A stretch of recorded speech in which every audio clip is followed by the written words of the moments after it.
Hello foodies, ಎಲ್ಲರೂ ಹೇಗಿದ್ದೀರಾ?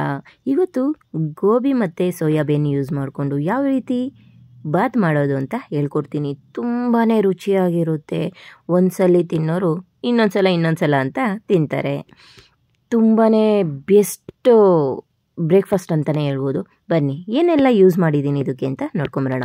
ಮೊದಲಿಗೆ ಇಲ್ಲಿ ನೆನೆಸಿ ತೆಗೆದಿರೋವಂತಹ ಸೋಯಾಬೀನು, ಬಟಾಣಿ, ಕ್ಯಾಪ್ಸಿಕಮ್, ಟೊಮ್ಯಾಟೊ, ಈರುಳ್ಳಿ, ಮೆಣಸಿನ್ಕಾಯಿ, ಕೊತ್ತಂಬರಿ ಮತ್ತು ಪುದೀನನ ಕಟ್ ಮಾಡಿ ಇಟ್ಕೊಂಡಿದ್ದೀನಿ.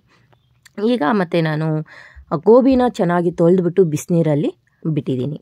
ಈಗ ಮತ್ತೆ ಎಣ್ಣೆ ಹಾಕ್ತಾಯಿದ್ದೀನಿ ನಾನು ಬಾಣಲಿಗೆ.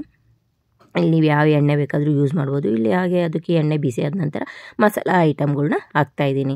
ಚಕ್ಕೆ, ಲವಂಗ ಮತ್ತು ಮೊಗ್ಗು, ಪಲಾವ್ ಎಲೆ, ಚಕ್ರ ಮೊಗ್ಗು ಇಷ್ಟನ್ನು ಹಾಕ್ಕೊಂಡು ಮತ್ತು ಏಲಕ್ಕಿ ಹಾಕ್ಕೊಂಡು ಸ್ವಲ್ಪ ಚೆನ್ನಾಗಿ ಫ್ರೈ ಆದ ನಂತರ ಘಮ ಅಂತ ಸ್ಮೆಲ್ ಬಂದಾಗ ಈರುಳ್ಳಿ ಮತ್ತು ಮೆಣಸಿನ್ಕಾಯಿನ ಹಾಕ್ತಾಯಿದ್ದೀನಿ. ಇದು ಸ್ವಲ್ಪ ಗೋಲ್ಡನ್ ಕಲರ್ ಬರ್ತಾಯಿದೆ ಅಂದಾಗ ಶುಂಠಿ ಬೆಳ್ಳುಳ್ಳಿ ಪೇಸ್ಟ್ ಹಾಕ್ತಾಯಿದ್ದೀನಿ.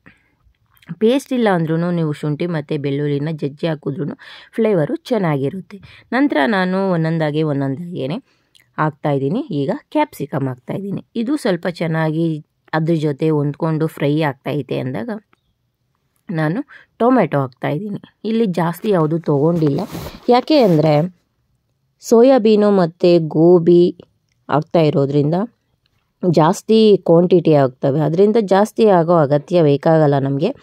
ಆದ್ದರಿಂದ ಈಗ ಇದೆಲ್ಲ ಹಾಕ್ಕೊಂಡು ಸ್ವಲ್ಪನೇ ಅರ್ಧ ಅಷ್ಟೇ ಹಾಕ್ಕೊಂಡಿದ್ದೀನಿ. ಟೊಮೆಟೊ ಮತ್ತು ಈರುಳ್ಳಿ, ಕ್ಯಾಪ್ಸಿಕಮ್ ಎಲ್ಲ ಇದೆಲ್ಲ ಹಾಕೊಂಡ ನಂತರ ನಾನು ಬಟಾಣಿ ಮತ್ತು ಸೋಯಾಬೀನ ಹಾಕ್ಕೊಂಡಿದ್ದೀನಿ. ನಂತರ ಅದು ಚೆನ್ನಾಗಿ ಫ್ರೈ ಒಂದು ಮಿನಿಟ್ಸ್ ಹಾಕೋಬಿಟ್ರೆ ಅದು ಹಾಕಿದ ಮೇಲೆ ಬಿಸಿನೀರಲ್ಲಿರೋವಂಥ ಗೋಬಿನ ಕೂಡ ಸಣ್ಣದಾಗಿ ಕಟ್ ಮಾಡ್ಕೊಂಡಿದ್ದೀನಿ.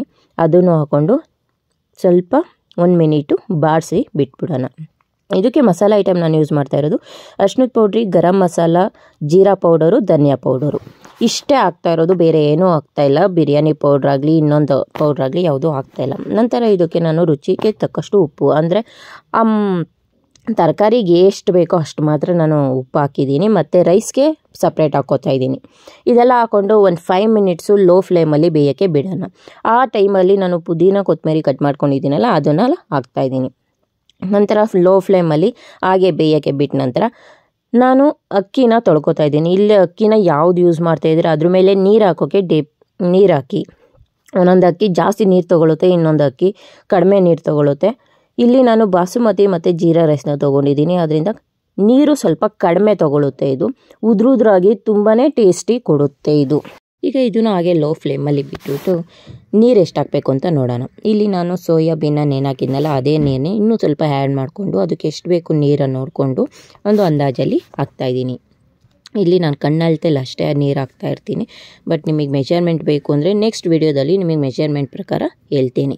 ಈಗ ನೀರೆಲ್ಲ ಕರೆಕ್ಟಾಗಿ ಆಗಿದೆ. ನನಗೆ ರುಚಿ ನೋಡಿಕೊಂಡು ಉಪ್ಪು ಎಷ್ಟು ಬೇಕು ಅಂತ ಆಗಲೇ ನಿಮಗೆ ನೋಡ್ದಂಗೆ ನಾನು ತರಕಾರಿಗೆ ಹಾಕಿದ್ದೆ ಆಲ್ರೆಡಿ ಉಪ್ಪು. ಇವಾಗ ರೈಸಿಗೆ ಎಷ್ಟು ಬೇಕು ಅಂತ ನೋಡಿಕೊಂಡು ಕಲ್ಲುಪ್ಪು ಹಾಕ್ತಾಯಿದ್ದೀನಿ. ಇಲ್ಲಿ ಒಂದು ಕುದಿ ಬಂದಮೇಲೆ ಕ್ಯಾಪ್ ಮುಚ್ಚಿ ಲೋ ಫ್ಲೇಮಲ್ಲೇ ದಮ್ ಕಟ್ಟಿದ್ದೀನಿ. ತುಂಬಾ ಚೆನ್ನಾಗಿ ರೈಸ್ ಆಗುತ್ತೆ. ನೋಡ್ಬೋದು ಈಗ ನೀವು ವಿಷಲ್ ಬಿಟ್ಟಿದೆ, ಅಂದರೆ ನಾನು ವಿಷಲ್ ಬರ್ಸಿಲ್ಲ. ಇಲ್ಲಿ ಬರೀ ದಮ್ ಕಟ್ ಮಾಡಿರೋದ್ರಿಂದ ತುಂಬ ಚೆನ್ನಾಗಿ ಹದವಾಗಿ ಉದುರಾಗಿ ಬಂದಿದೆ ರೈಸು. ತುಂಬಾ ಸ್ಮೆಲ್ಲು ಅದು ಕೂಡ ತುಂಬ ಚೆನ್ನಾಗಿದೆ. ನೋಡಿದ್ರಲ್ಲ ಎಷ್ಟು ಈಸಿಯಾಗಿ ರುಚಿಯಾಗಿ ಸ್ಪೆಷಲ್ಲಾಗಿ ಬಿರಿಯಾನಿ ಥರನೇ ಮಾಡಿದ್ದೀನಿ ಅಂತ. ಈ ವಿಡಿಯೋ ನಿಮ್ಗೆ ಇಷ್ಟ ಆಗಿದೆ ಅಂತ ನಾನು ಅಂದ್ಕೊಂಡಿದ್ದೀನಿ. ಮತ್ತೆ ಯಾಕೆ ತಡ, ನನ್ನ ಚಾನಲ್ನ ಸಬ್ಸ್ಕ್ರೈಬ್ ಮಾಡಿಲ್ಲ ಅಂದರೆ ಸಬ್ಸ್ಕ್ರೈಬ್ ಮಾಡಿ. ಈ ವಿಡಿಯೋ ನಿಮ್ಗೆ ಇಷ್ಟ ಆಗಿದೆ ಅಂದರೆ ಲೈಕು ಕಮೆಂಟ್ ಕೂಡ ಮಾಡಿ. ಈ ವಿಡಿಯೋನ ಇಲ್ಲಿಗೆ ಮುಗಿಸ್ತಾ ಇದ್ದೀನಿ. ಈ ವಿಡಿಯೋ ನೋಡಿದ್ದು ನಿಮ್ಮೆಲ್ಲರಿಗೂ ಥ್ಯಾಂಕ್ ಯು ಸೋ ಮಚ್.